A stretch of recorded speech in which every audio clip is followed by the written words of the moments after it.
Hi everyone, and welcome to the first lesson of this series. How are we going to change your life? Let's start at lesson number 1, which is the beginning right here, right now. Before we can change our lives, first we need to know and understand where we are right now. So in this first lesson, we are just going to do that. The good, the bad, the ugly. It is important that we understand where we stand so that we know where we want to go and how we can get there. You cannot know how to get to your dream life if you don't know where you are standing from right now in order to make the next step forward. This lesson is really going to be a high intense level of exercise lessons. They will challenge you to be totally open and honest with yourself. It might get painful and confronting, but keep in mind that 1, you got this, and 2, this is necessary for change. We need to know what we are working with before any lasting change can be made. And don't worry, I'll be right here to guide you through every step of the way if you need me. So let me first introduce to you the life circle. So I would like you to do is to draw a circle with 7 slices in them. Each piece stands for a different aspect of your life. So we have relationships, personal as well as business relationships. Business are career, activities, challenges, and goals. Then we have finance, salary, expenses, debt, property, financial freedom, everything that you own, basically. Personal development, your mindset, self-image, study, reflection, motivation, how you see yourself. We have health, our energy levels, nutrition, sleep, stress, exercise. We have fun. How much time do you have for yourself? We talk about relaxation, vacation, travel, hobbies, creativity, celebrations, and laughter. And final, we have contribution. And that talks about a contribution you give to society. Now the exercise is for each piece in your life cycle. I would like you to give a number from 1 to 10. Ask yourself, how happy am I about this part in my life? Usually the first number that comes to your mind is the correct one, so don't try to downplay it or make the number look better than it actually is. Choose the number that feels like the right one for right now, not the one you think it should be. The life circle is very much a living thing, and each day your circle might look different from the day before.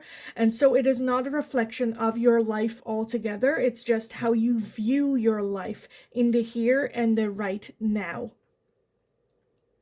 So when you create your life circle, you'll get to see what areas in your life you would like to put some work in, and it doesn't automatically have to be the one with the lowest number in it. Sometimes we are fine with having a low number in some areas and not so happy with a mediocre number somewhere else. Were there some surprises when you filled in the circle? Did you end up exactly how you thought it would go? What areas would you like to improve on first? Again, this doesn't have to be the area you scored the lowest in. Sometimes by improving one area, we automatically also improve others. So with that, create your own life circle for today. What numbers do we have? Ask yourself these questions about your life circle. What would you like to change? What would you like to score higher tomorrow or maybe even next week? And take a hard look at the life circle as it is. So now that we know where we are with these things in our life, let's take it one step deeper. For the next exercise, I would like you to take a look at your qualities. What makes you, you? And what are your values as a person? I'd like you to make a list of a top 10 personal values. What do you value in other people as well as on yourself? Things on the list can be honesty, love, justice, respect, creativity. All of these things might enter your list, but ask yourself the question, what is important to me? And when you have created the list, I would also like you to rate them. What is your number one value? What is most important? Where on this list does honesty come? Maybe it's number 1, maybe it's number 10 regarding if you compare the values. So Have fun with this. Write down 10 values that you have, as well as rating them from 1 to 10, which is the most important to you. So when you have done this for your personal life, I'd like you to do the exact same thing, but now for your business values. When it comes to work or school, what do you value most here? Are they different? Do they have similarities? Business values might entail things like respect, growth, honesty, trust, and challenge.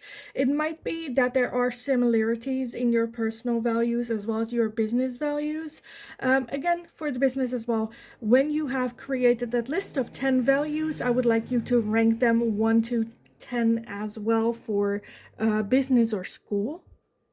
So for the last part of this exercise, we have friendships. Now, I'm not asking you to write down your values for friendship. Rather, I would like you to ask your friends, family members, and loved ones to describe you in 5 words. What does you make you? And what qualities do they think describe you best? Another question you might want to ask if they struggle to answer this one is, why am I your friend? What do I bring to the table as a friend? And then I would like you to collect all those words and take a look at them as a whole. Did you get any surprising words? Maybe different people said the same word. Do you resonate with what they said? Maybe even saw yourself from a new, different perspective? Any words you didn't like to hear, and why didn't you like it? How was it to ask these things from your loved ones? These are all questions you can ask yourself afterwards, taking a hard, good look. Maybe some words that your friends mentioned are also words that you use for your personal or business life. Does that how do you say that? How does that, work? Is this a friend from work, and maybe they use the same word for your work thing? How does it, just from a different to get a little bit of a different perspective, take a look at what other people or the people you love most see you? Now that we have a full picture of who you are, what drives you, and how other people see you, let's move on to our energy levels. Each day we wake up with a certain amount of energy. Sometimes we have a full battery, and sometimes we forgot to charge it and we wake up only with half or maybe even less. Deciding what we are going to use our energy on and what not, as well as when to charge our batteries and when not, is going to be an ongoing balancing act throughout your life, but a very, very important one. For this exercise, I would like you to take or write down your agenda for any given week. What of these activities from a week take energy away, and what activities add on to your energy meter? Do you have a good balance between the two? Usually, when we have more energy takers rather than givers, we feel stressed and overwhelmed. We don't seem to have the energy after a long day to do anything, and use the weekends only to recover from the previous week. Weirdly enough, though, it is the energy givers that we tend to cut out of our lives to make room for recovery. A fun night out with the girls, I'm too tired from this week, even though it could be an energy giving, we are just like, let's cancel. Take a look again at your agenda. What could you do to get your energy levels more in balance? Did you really have to go to that birthday party of your end? How about grocery shopping every single day? Or when did I decide to stop working out? What changes can you make to your agenda that either cut off some unnecessary energy takers or add in some energy givers? It doesn't have to be big moments, but instead little things you can change in your agenda so you are more well balanced and actually have time for the things that matter most to you. So let me give you a couple of examples of things you can add into your daily agenda to add some energy in your day. Drinking your morning coffee in silence, or a morning meditation for 10 minutes. Walk to the grocery store instead of taking the car, taking a different route to work, exercise or meditate before going to work or before starting your day. or schedule a moment for yourself after work where you can just have fun, whether that's gaming, reading, watching an episode from that show you really want to watch. But by purposely adding these things to your schedule, you challenge yourself to one, actually do them, and two, enjoy them more, because now you actually allow yourself to sit down and enjoy it, even though you might have 100 other things to do that would make the time better spent or more productive.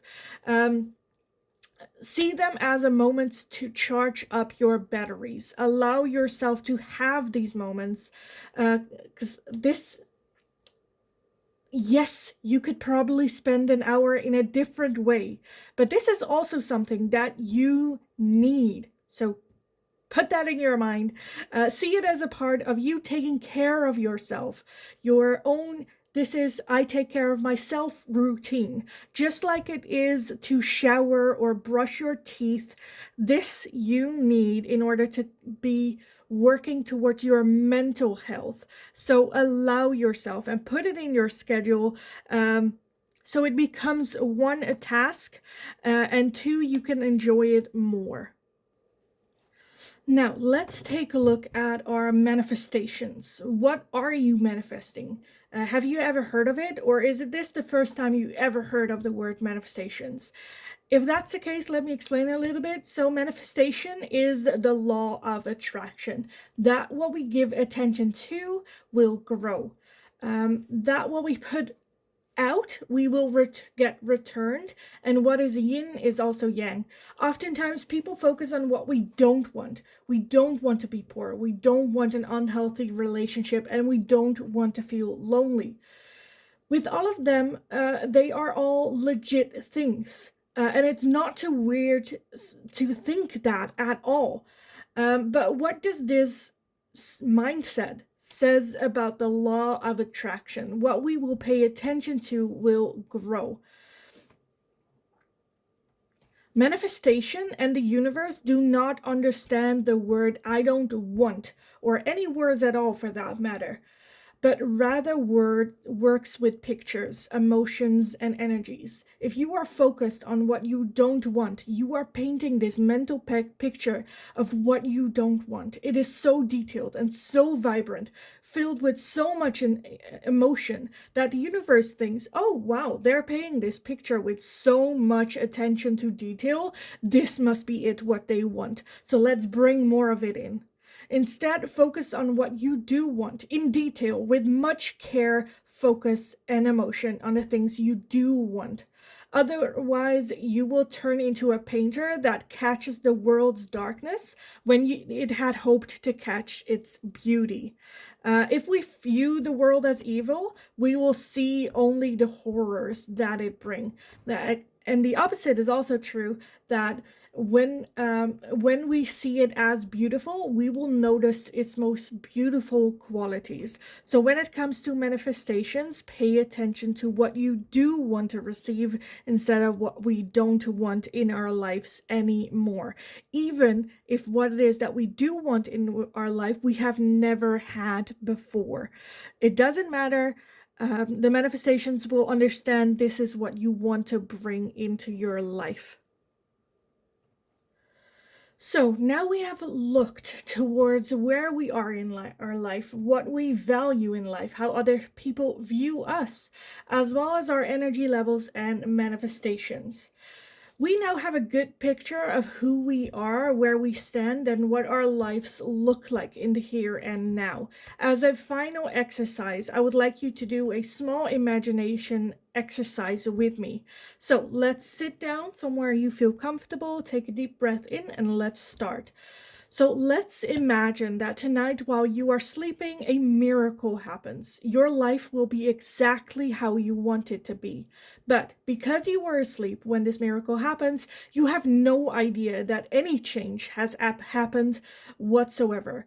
When you wake up in the morning, what would be the first small sign that you'll notice that this miracle would have taken place? How is this small thing different from the day before? How would you be? How would you feel, act? or say because of this change happening? And is this something you can start doing from today onward? Can there be something you can change today already feeling that way? This feeling is what we will be working towards in the next couple of lessons.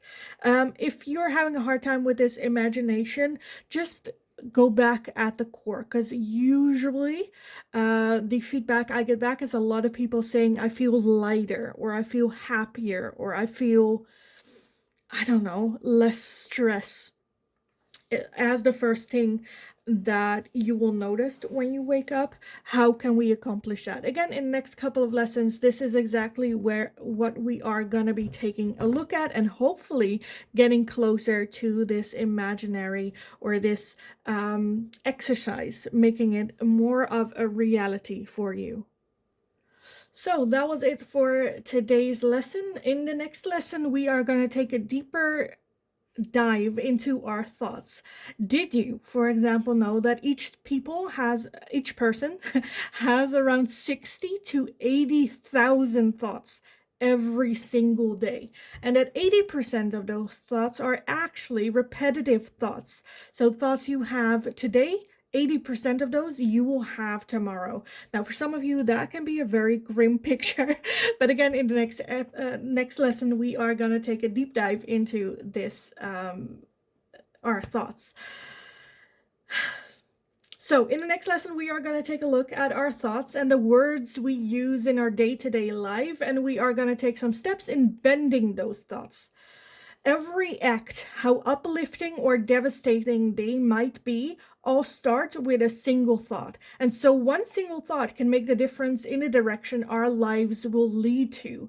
So let's better make it a damn good one. We will take a look at how we are going to achieve that in the next episode. So come join me again in the next lesson. Thank you so much for watching. Have an awesome rest of your day. Continue to kick ass, and hopefully I'll talk to you guys again in the next lesson.